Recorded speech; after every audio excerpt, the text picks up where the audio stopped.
For those of you in the room that inherently or social conditioning wise don't feel comfortable often speaking at meetings or speaking in team discussions, your authentic self will say, don't speak, I'm not going to speak because that's my authentic self. However, one of the most important areas of self-development or career development, I would say, is for us to speak at meetings. Because if we don't speak during meetings, how will our opinions and our greatness be heard? And so as someone who grew up, even as an extrovert, I know you're going to be like, oh, I don't believe you, but like seriously, for real, I'm not joking, grew up feeling uncomfortable to speak at meetings, my authentic self said, stay silent. But I knew for my career development, it would be important for me to learn how to speak at meetings, and so I would adapt my behavior to meet my own needs for career advancement and meet behavioral expectations to help me get ahead. And it was a choice I made, and it served me well. So a lot of us do need to adjust and adapt for our career development. But now let me talk to you, the leaders in the room, because this is extremely important as it relates to the adapted self. The problem right now in most workplace cultures is that leaders push their authentic selves, their authenticity, onto their team members. And if you're not careful as a leader, your authenticity can become the behavioral yardstick by which performance becomes measured.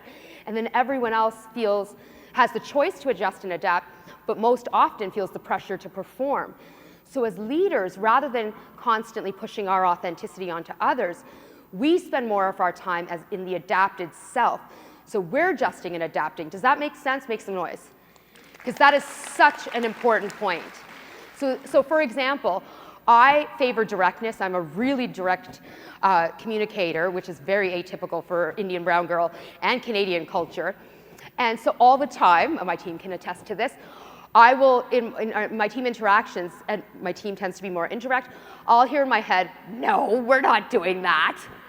Or, no, we're not going down that path.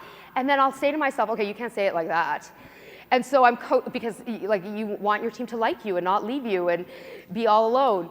And so it's really important for me to constantly be self-coaching around how I'm speaking. So I spend more of my time adjusting my directness to meet their needs so that they feel motivated, inspired, actualized in their jobs. And it meets my needs so they don't leave me. Does that make sense? Okay, so after today, for all of you, I want you to think about where is it that you're adapting? Is there more room for you to come over to living more as your authentic self? And then for the leaders in the room, how can you spend more time adapting? And then the final thing I'll say, because I always get asked about this, is the difference between adapting and performing. What is it? Like, how do you know the difference? It's how you feel.